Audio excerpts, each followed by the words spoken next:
Hello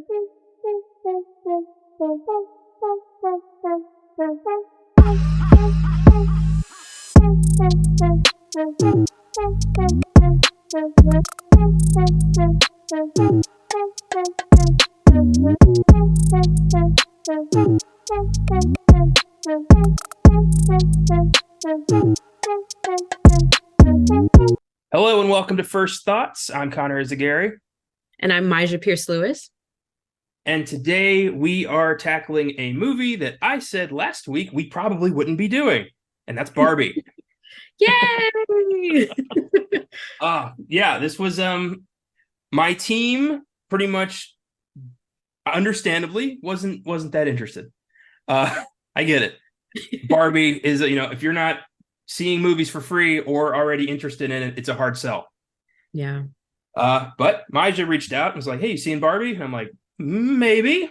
And then we started this. So Barbie, it's been a weird marketing for this thing. Came out the same day as Oppenheimer, so everybody kind of combined those two movies into a weird, like, Barbenheimer is what they called it.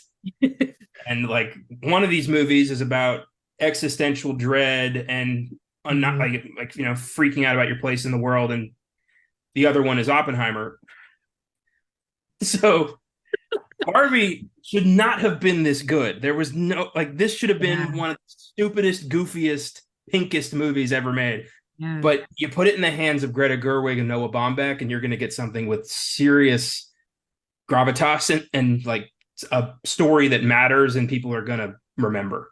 Yeah. So, yeah, right off the bat, what did you think? I was blown away. I think hands down, I usually don't rewatch movies often unless it's like really impactful and I really love it. Like it has to have like a charm about it that I can rewatch it regardless of me knowing how the outcome is. And this is definitely one of those. So I can for sure see myself singing again. It was pink. I'm gonna be a stereotypical woman here, and I like pink, so it was bright and pink, but it wasn't cheesy. And then in the moments that it was cheesy, it was strategically cheesy, and it served a purpose. So it wasn't like tone deaf. It wasn't flat. Everything was there on purpose, and it made it even more fun to watch. And it made the meaning of it, all the multiple layers of stuff, even more impactful. So I loved it. This was great. I really enjoyed it too. I didn't expect to enjoy it. I've never. I mean, did you like when you were a kid? Did you have Barbies? I mean, I did. To be honest, I was more of a Bratz girl, so like I was more sassy with it.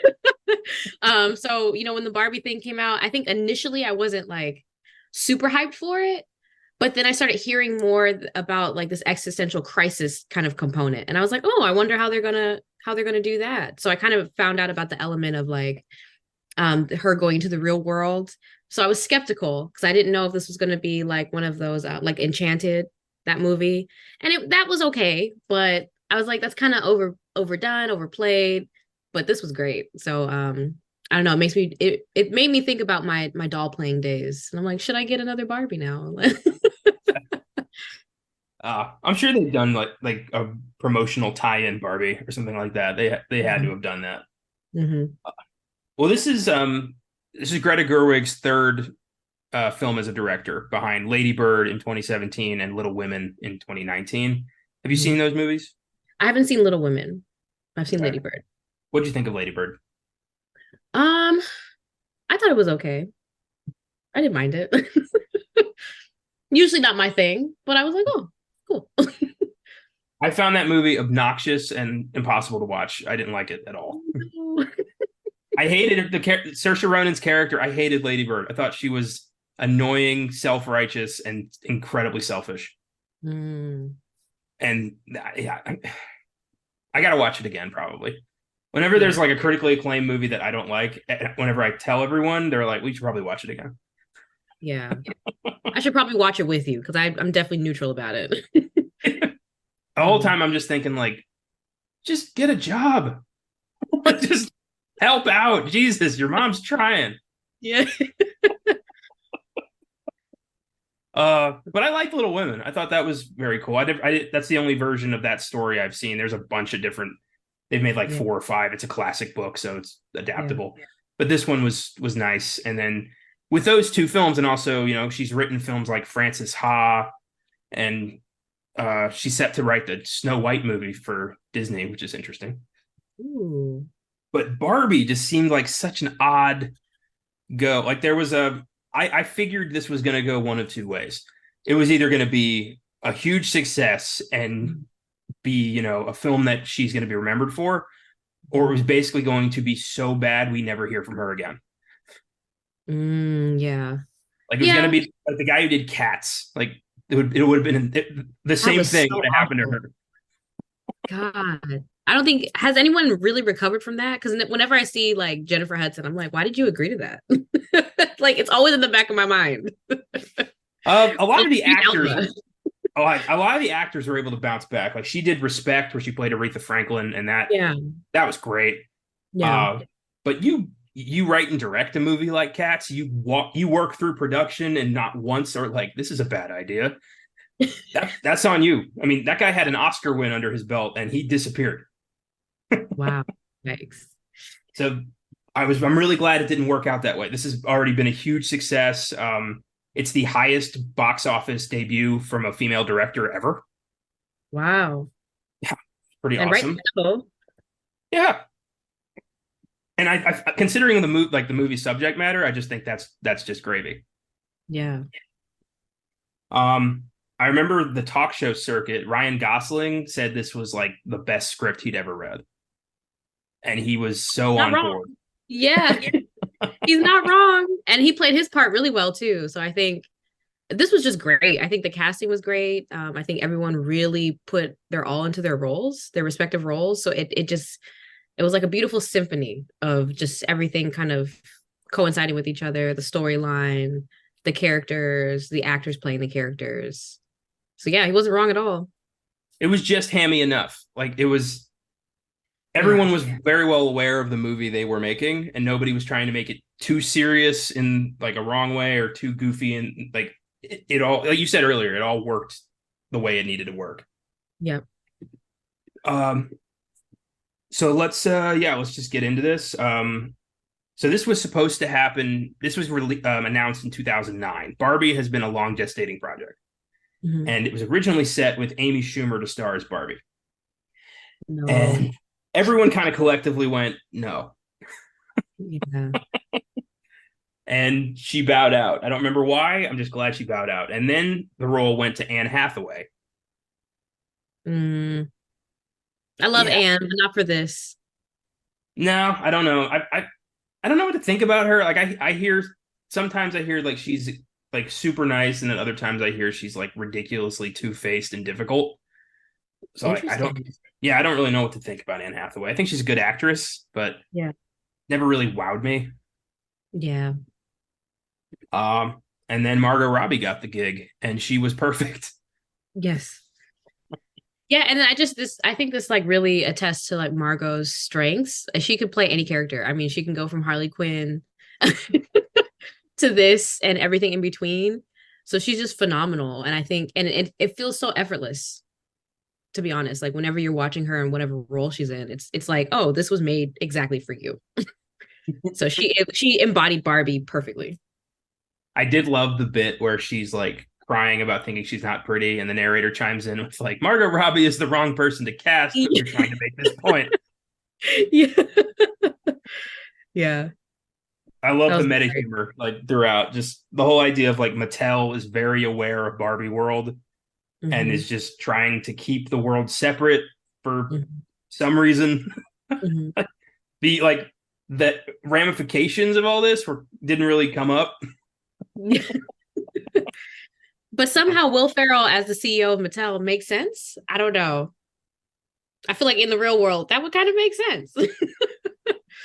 I love the weird like 1984 vibe of the Mattel office. Like the cubicles are all identical and everybody's wearing the same thing. It was so strange. It reminded me of Brazil.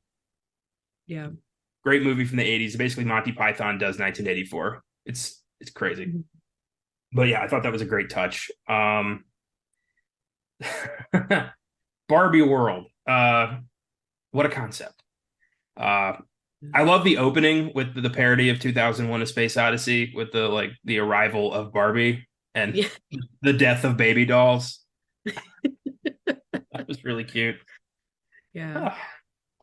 Um, I was not expecting Ken to be like the bad guy. Right, but he kind of like oscillated because it was like he was the bad guy, but also wasn't. Like he was still kind of inherently good. I just think it just really played on gender roles, gender dynamics, like, and then really putting the highlight on like male expectations too, like pressures put on them, the way that they're kind of like maybe glanced over or ignored in certain areas and aspects. And you kind of see his portrayal of it going back and forth between like, okay, I'm subservient and I'm just here as Barbie's sidekick, but like, no, I want to do, I want to like run the world too. But I thought that patriarchy meant horses. Like, so it's like, okay. But then finding that balance at the end of like, well, who actually am I apart from Barbie, apart from this patriarchy? Like, who am I also as Ken, as an individual, kind of thing. So it also like it really highlighted on some feminine aspects and understanding like female identity and stuff in the Barbie world and in the real world, but also really highlighting male identity, which I thought was really, really cool and really nice to incorporate too, instead of just omitting him altogether.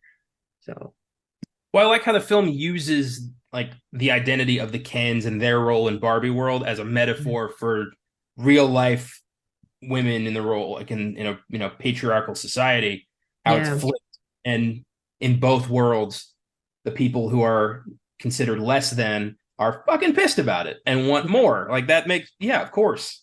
Yeah. That was done very well and very tasteful, I thought. Mm-hmm. The where America Ferrera, I believe it was, is she Mm-hmm. plays the mom, Yep. was just like having that her speech about like you got to do this but you can't do that. Like that was the best part of the movie. That was so good. Yeah, it was. Like so frustrating, I would Mhm. imagine. And it was very well written too. Like it was succinct, it had a clear point, it was emotional, it was raw, like almost as if she was just doing it like on the fly, just Yeah. just impromptu kind of thing. And it was very impactful, all of it. Her whole speech. Yeah. Yeah, that was great. I love that that's like the key to deprogramming the Barbies who have been brainwashed by the Kens into being like just maids and girlfriends. It's so weird. This is such a strange like it worked, like it was good, but like I am wondering like who's the target audience, because you would think that like this would be a kids movie. And it's definitely not. It's No, definitely not it's at not a kid all. movie. Ah, the whole like beach off joke they kept doing, like you're getting on the line here. Yeah. Crossing some boundaries. Or even when Ken's like, yeah, we're like boyfriend, girlfriend, we're supposed to do stuff. And Barbie's like, what? He's like, I don't know. So at least lots of the imagination there. Yeah, I don't think this is kid friendly, but I bet you some children have been in that theater already. Yeah, I saw a few. Mm-hmm. I have a coworker who asked me to evaluate whether or not the movie would be suitable for her young grandchildren, and I honestly don't know what to tell her. uh, Oh my God. oh boy. Um, so I loved the initial transition to the real world, like the whole like journey from Barbie world to the real world. It's like you just got to Yeah. take these various vehicles and anybody can do it, and there's no issue with that. I thought that was hilarious. Yeah, I kind of felt like an odyssey, like watching all those different scenes and stuff. Mhm. It's pretty funny. Pretty on the nose. Yeah. I read somewhere that I don't know if this is true. I don't know the history of Barbie, but I read somewhere that when Ken initially was released as like a companion toy to Barbie, he was supposed to be her brother. But Oh, he oh started yeah. playing with Ken and Barbie as boyfriend girlfriend, and the inspiration for Ken and Barbie and her brother Ken were a bit peeved about that. I mean, I could see that. When you're gonna But make toys, especially because don't name them after real people, because that's what's gonna happen. yeah, especially your children. Like Yeah, it's crazy because the whole backstory to Barbie, she was kind of a spin-off of a German doll that was kind of like a gag gift for men. So it was like a toy at the time, like kind of like a tongue-in-cheek kind of sexy thing that men would kind of exchange with each other. So she was more of like this, I don't know, like objectified woman that wore like scantily clad outfits at the time. And then I think the creator of Barbie saw that and was like, we got to do this. This has to be a marketable thing. And she completely transformed it into the doll that we all know and love. So it's crazy to see that it went from like the sexual gag toy to like the Barbie that we know now. And so then to have the conversation about the objectification of Barbie, how like her influence on real life girls and women have kind of emphasized that sexual objectification is very interesting. It's kind of full circle. So I wish I would have implemented a little bit of that in it. I don't know how. Mind you, I think the movie's great as it is, but that's just interesting backstory, and I think really ties in to all the messages that are really pronounced in this. We get a little bit of the way women in the real world see Barbie, especially today. Like the little girl has that moment where she lets Barbie have it and tells her, you make little girls feel bad about themselves in a society that does not reflect what you're trying to sell. And that was really good. I thought a little heavy-handed, but really good. Yeah, and then called her a fascist. I was like, whoa. I love when she's just crying to herself, like, I'm not a fascist. I don't control my flow of currency. Like, just yeah, this was clever. I love the way they incorporated Ruth Handler, Barbie's like creator. Yeah. That was odd. It was like if Walt Disney showed up in a Mickey Mouse movie. Yeah. Rhea Perlman played her. She did a great job, and she's just kind of Will Ferrell's offhand, like, oh, her ghost occupies an office on the 17th floor. Oh my God. Great stuff. If you make her kind of weird, like she is kind of ghostly. I mean, when Barbie enters her room, it seems like she's in another dimension, like altogether when she enters it. Like it's some weird heaven or something like that. So weird shit is afoot at the Mattel headquarters. Yeah. I love the supporting cast, all the various Barbies and the Kens. They were all great. I love Kate McKinnon as quote unquote weird Barbie. The one who got played with too much. It fits her perfectly. Like I could totally see her if she was on SNL doing the skit like that. That's perfect. Yeah, absolutely. I'm surprised that didn't come up at some point. That's a great sketch idea. You ever seen the movie Small Soldiers? Yeah, it's been a while, but yep. Yeah, I love that movie. I kept thinking about like, when they turn all the Barbies into soldiers with the chips. Yeah. And they all go ape shit in the neighborhood. I guess they were Gwendies. They weren't Barbies. Legally, you can't do that. Barbie's appeared in pop culture a few times. She's a prominent character in the Toy Story movies. Yeah. As is Ken in part 3. And just like in Toy Story 3, nobody really likes or needs Ken. Yeah. He's an accessory to Barbie. He's not a character. And I love that that's such a core theme of the movie. Just when he's wearing that like shirt that says I am enough. I want one, to be honest. That's a good message. Find your own identity and embrace it. Don't define yourself by who you're with or what you do. Find who you are and hold on to that. That's a great message. Yeah. It came out of the Barbie movie. But I wonder, like, when will Alan get justice, though?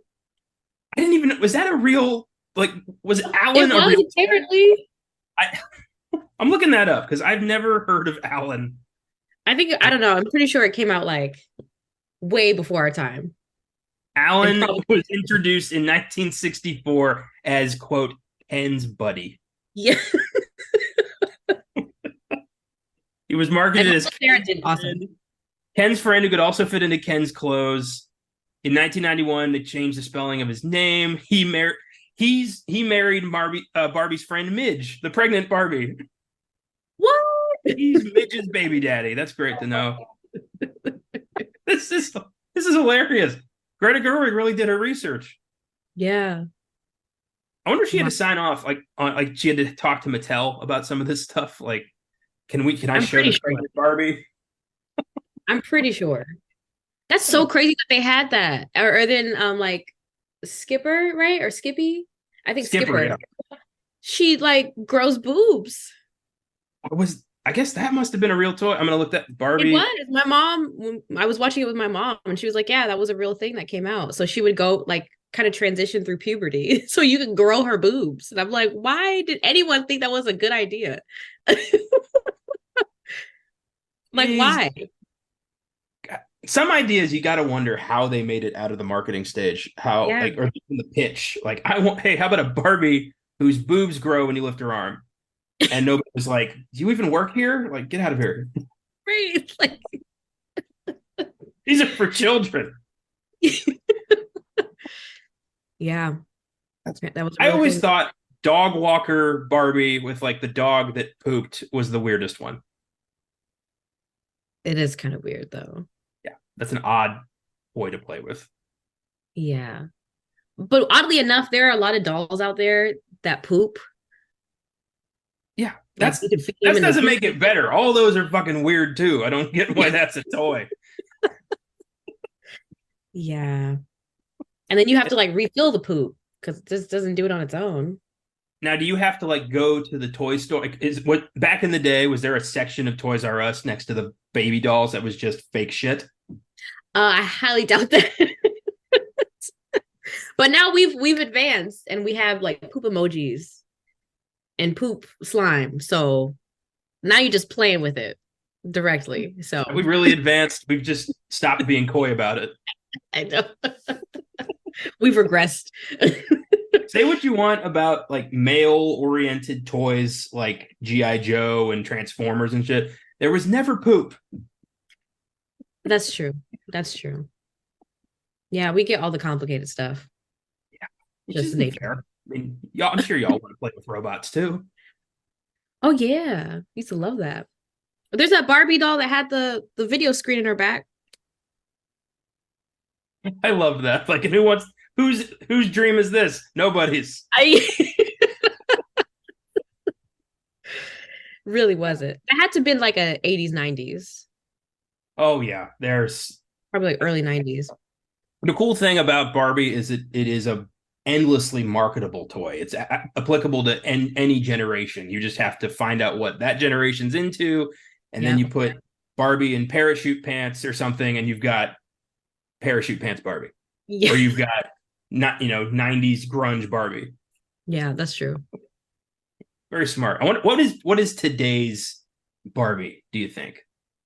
It's a whole bunch. Like there, I know that there was a whole line of like multi-ethnic Barbies, Barbies with different heights, different body sizes. So you had like plus size Barbies, handicap Barbies, all those things to kind of be more inclusive. I think there is even an autistic Barbie. What does that look I'm like as a pretty sure they toy? made- Huh? What does autistic Barbie look like as a toy? I don't know. I'm pretty sure. Are there Barbies with disabilities? Yep. There was a Down syndrome Barbie Oh, released Down syndrome. in April. Huh. There we Interesting. go. So they were trying to also encompass like a lot of these other disabilities, and just have more representation around it. Well, that's Yeah, very. good. hmm Did Ken get the same treatment? Well, there's one that looks like he has vitiligo. Now, is it really Ken with vitiligo, or is it I, just like a sun-faded Ken doll? I know. You know. Hey, that's up to you to judge, but yeah, they really went on out all out with really trying to make a whole line of super inclusive Barbies. Now I don't know if their mission and motto is sincerely in the place of diversity and equity, but it's marketable. I remember hearing about the hearing aid Barbie, and all the I remember reading a caption that said like, "Wait, so the other ones could hear us?" Yeah. They've been listening the whole time. Ah, creepy. Uh, I always thought dolls were creepy anyway. I never had like I know it's gonna sound very very male, but I had action figures. They're the same. These were action figures. These aren't dolls. You played with Okay. them differently. I don't know. Okay. It's all the same shit. But I didn't see those as creepy, but I saw dolls as creepy. And that's mostly probably because of like movies like Child's Play and Annabelle. Yeah. There's I no mean, action those figure can get horror movie. creepy, especially like certain baby doll, the porcelain ones, like some of the collectible ones. That's scary. Yeah, I don't understand anybody who collects that shit, like weird, Yeah. 17th century haunted as hell porcelain dolls that can like move their head and stare at you because they Yeah. all are. Hmm.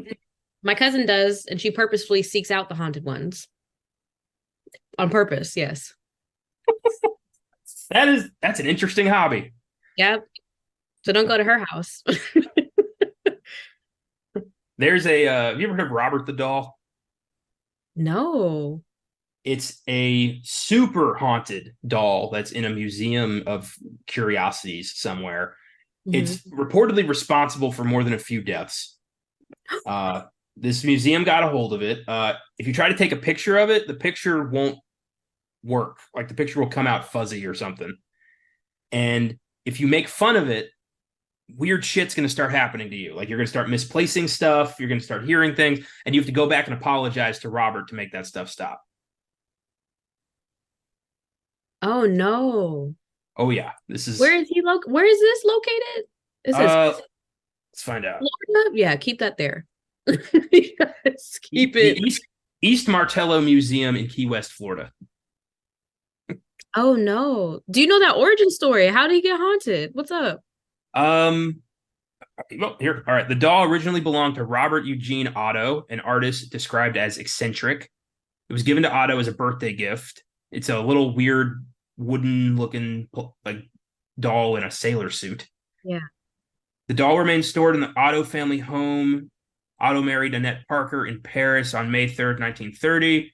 Otto died in 74. His wife died 2 years later. After their deaths, the Eaton Street home containing the doll was sold to Myrtle Router, who owned it for 20 years. Uh, yeah, there's not a lot here about like the legend. Uh, there's a lot Mm. of different, like some say that like a young girl of Bahamian descent gave Otto the doll and cursed it with voodoo magic or some shit. Oh wow. Uh, some say like blood from a murder got onto it, and I don't know. But yeah, it is a weird. I was in Key West. I should have gone to see this thing. Uh, but yeah, kind of neat. Wow. Yeah. And then of course there's Annabelle, which is also based on a true story, and that's actually a Raggedy Ann doll that the Warrens have in their like haunted house collection. That is Yeah, I'm sure there's some haunted Barbies out there. I was gonna say what they didn't have like a spooky Halloween Barbie. That would have been cool. Haunted Barbie. There's like an Adams family, like Morticia Adams looking Barbie, Yeah. vampire Barbie. That's what she's called. Yep. $1,700 on Amazon. This thing must be rare. Yeah. I see a zombie bride for 1,300. Mhm. Barbies, they're there's collectors out there for everything. Wow, that's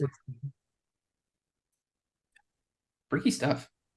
Uh, I love haunted shit, and I love talking about dolls. I guess. well, whenever you're going to Florida, let me know so I don't contact you because you're gonna bring something back. I don't know.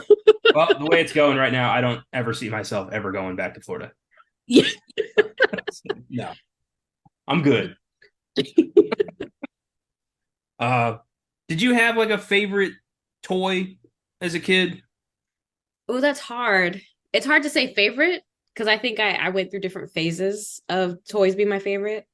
I think like I mentioned earlier, brats were definitely my thing. Like sure, I had Barbies and stuff or different variations of Barbies. But Bratz, when those came on the scene, those hit different. Those music videos, I live for them to this day. You don't know. When you hear the soundtrack, you'll understand. Even as a kid, I felt something shady about the Brats. I remember thinking like, as a kid, I remember thinking like, basically there's like it's slutty Barbie. Oh, they were chill. They were the urban ones. Didn't they have like tramp stamps? Oh, maybe Maybe I don't know. later, maybe the Not later Brats. permanently. I don't think so. The really interesting ones, I don't know if you remember the Flavor Dolls, the What's Your Flavor? This was like early 2000s. And literally it's called like What's Your Flavor? And it was like hip hop skater street Barbie kind of thing. Yeah. I think I remember those commercials on like Nickelodeon. Yeah, I remember that. And those songs were on point. I'm saying early 90s, early 2000s, they knew what they were doing with the music to accompany these dolls. They did a good job. Mattel sued the shit out of Bratz. Yep. They had a lot of disputes. Ah, that's fun. Like Mattel owns the like the female doll toy. Come on, Mhm. that's crazy. Mhm. Maybe it was Robot Chicken that convinced me that something was up with the Bratz. Oh no. Oh, robot chicken.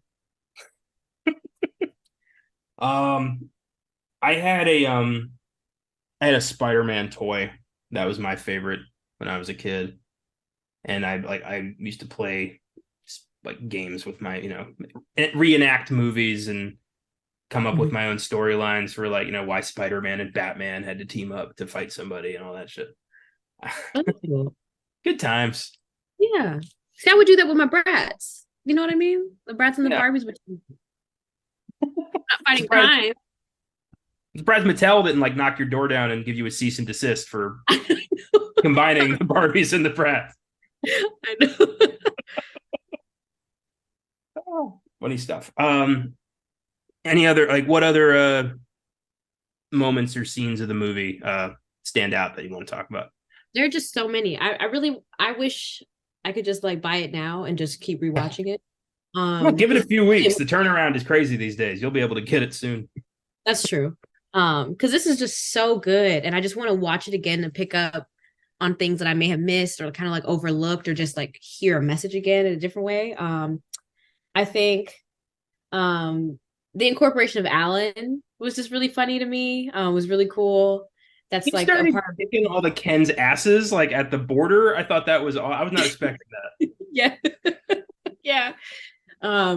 It's surprising, just like us finding out that he's a real thing. um, so it was cool to see that part of like Barbie history. It was fun to have Michael Cera. I used to love Michael Cera when I was like middle school. I was attracted to the weird quirky thing going on. Okay. And he definitely brought that energy. And I think it matched the Alan because who the hell is Alan? Who the hell is Alan? So definitely that was just really cool.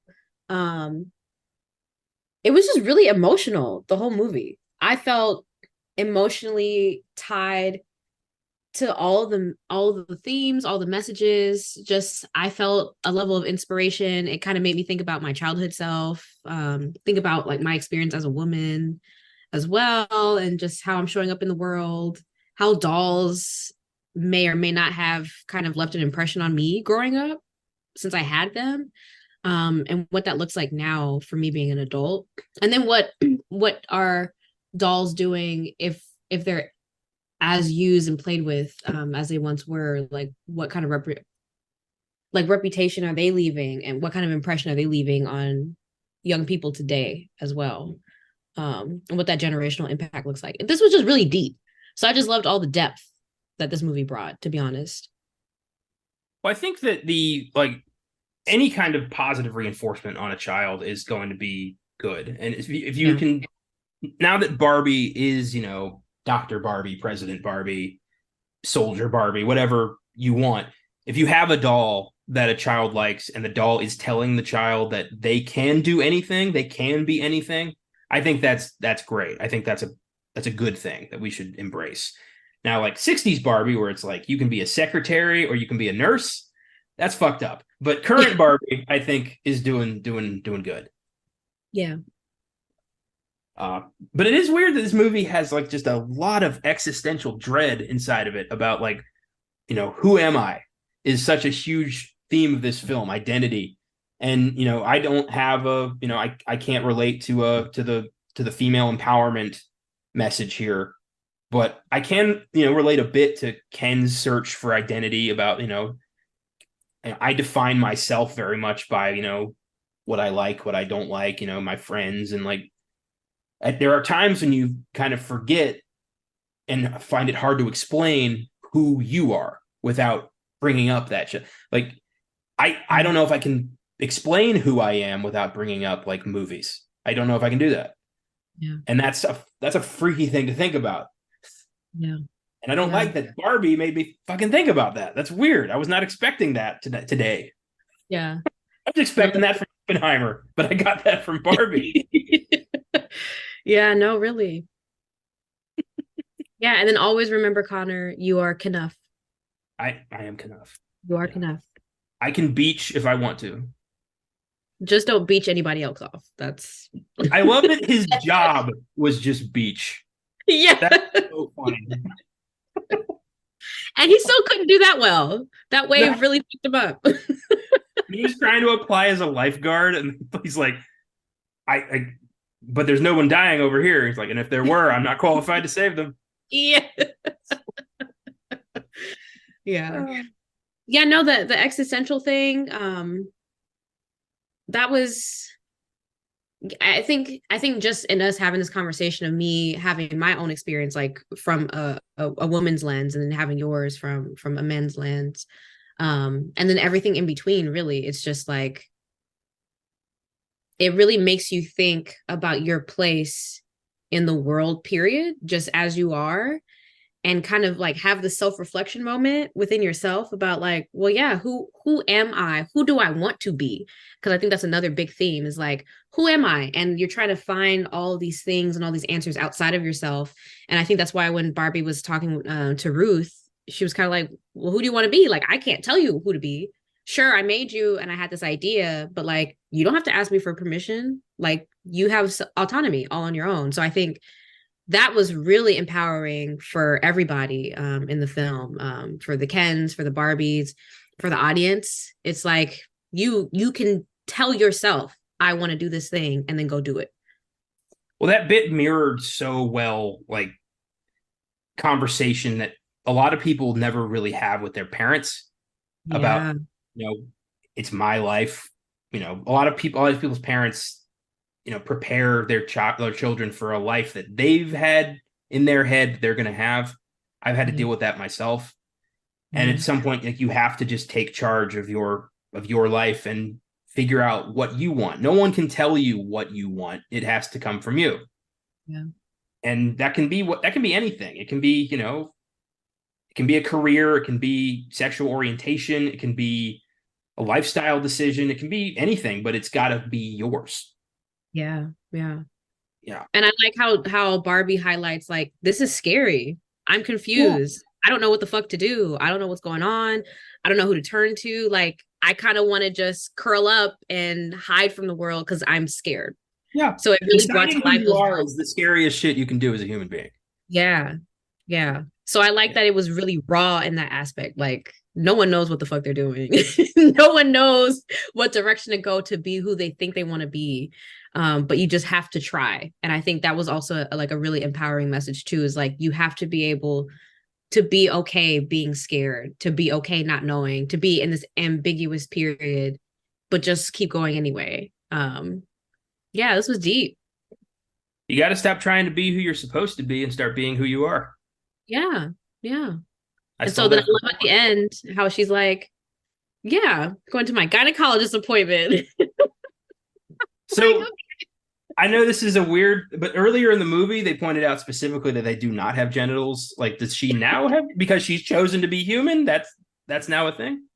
Or is this gynecologist going to be weirded the fuck out and call the FBI? Like, you are an alien. Oh, yeah. I guess we'll find out in Barbie 2, which will Yeah. probably happen. And I hope they do it well. I mean, I think especially at the end, she kind of combined both worlds and she had the pink Birkenstocks instead of choosing the pink heels or the Birks, the brown Birks. So I think that showed the collision. If there were to be a part two, like how do you think that would go? Like what kind of messaging, what story? Would it be cool or would it be like, oh, they're trying to milk this too much?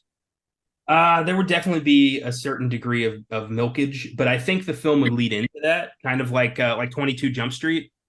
Yeah, yeah, We know we're making a sequel. We know it's lazy, so let's just have fun with it. I think it would take an approach kind of like that, but also probably introduce something. I'd introduce like another Mattel property. I don't know what other toys they have, like Potato Headland or whatever. I don't know, yeah. but I'd bring that into this. Like Yeah. a GI Joe tries to like take over Barbie World or something. Hot Wheels. Hot Wheels. There's an option. I'm surprised that hasn't been a movie yet. I think maybe for kids, like, the cartoony kind of way. Like Yeah, years ago. Yeah, Hot Wheels, Fisher Price, so all the little kid toys, American Girl, all the princess stuff. I mean, Barbie, like, they combine with Disney princess stuff all the time. But that's kind of played out, in my opinion. Disney's monopolized everything. that's true. Yeah. Uh, Monster High. I remember that. Mm-hmm. Hmm. There's He-Man. He-Man. Yeah, Mattel owns He-Man. Now that would be funny in collaboration with this. That would be funny. There has not been a lot of toy-based movies. Like there's the Transformers films, there's the Yeah. GI Joe movies, there's Barbie, there's like Mhm. the Ouija board movies, which aren't great. They did Uh, have a Bratz movie after all. they It did. wasn't They did. that good, but it was there. No, yeah, they did do a Bratz movie. I'm trying to think of other. There was the He-Man movie, Masters of the Universe, which is one of the weirdest movies I've ever seen. Yeah. I don't know. It's tough, I guess. But the thing is, every time there's a hugely successful one, there are endless imitators. So, how Yeah. many terrible toy movies are we about to get because Barbie was a success?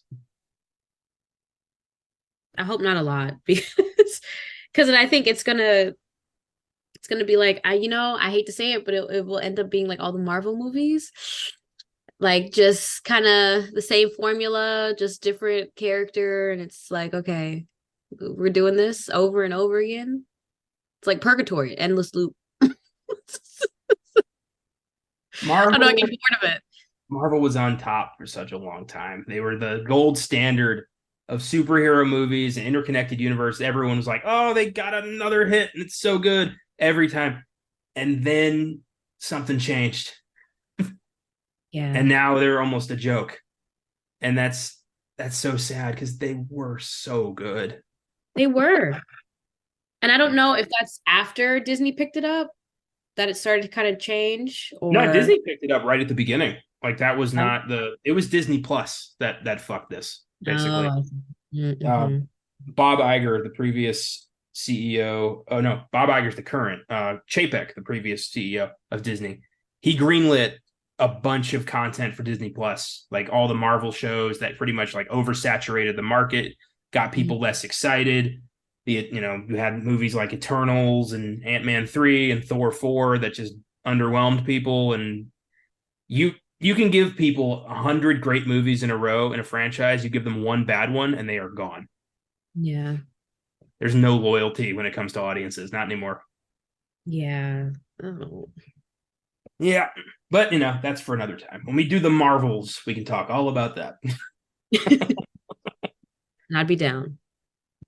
I think that looks exciting. I'm looking forward to that. Yeah. Uh, well, any last thoughts on first thoughts for Barbie? I loved it. If you haven't seen it, go see it. Um, dissect it afterwards. I think this will definitely be one of those films that are talked about for a while.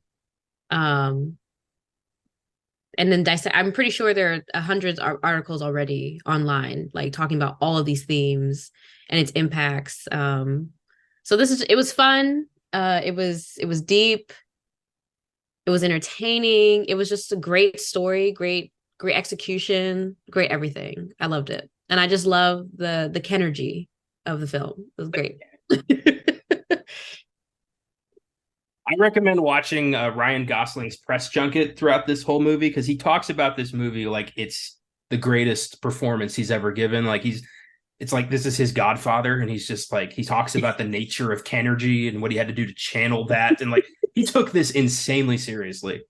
Yeah. And I'm glad because no, the musical number that did, it was fantastic. I was like, why is this so good? What? Look past the 10. That was great. Yeah. Yeah. Barbie is a very entertaining movie, a bizarre, existentially wacko movie that you will probably enjoy more than your kids. Yep. I think it was made for us. It was made for a generation that grew up with Barbie, or at least grew up knowing about Barbie. And yeah, wild. I'm excited to see if this gets any Oscar attention when when award season rolls around, because Greta Gerwig is a filmmaker they pay attention to. Yeah, so that would be fascinating. If it doesn't, that would totally be a snub. I think at the very least, costume design, production design, and maybe best original song. Yeah, and oh my god, the production design was so good. Like it was so tasteful. Yeah, it was like the perfect plastic Barbie world, the way they all like drank and ate without actually touching their mouths. That was great. I love when she just kind of floats down from the house into her car, because when you're playing with Barbie, you don't ever show them walking down the stairs. You just pick them up and put them in the car. Yeah, and then the proportions were off, so she's in her car, but the window shield's like at her chest. Like it's not to size, but it made sense. And you almost felt like that was normal. Like, I don't think at one point you were like, oh, that's kind of weird. You were like, yeah, that makes sense.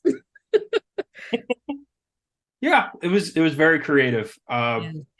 Definitely not the movie that I don't think anybody expected this to be.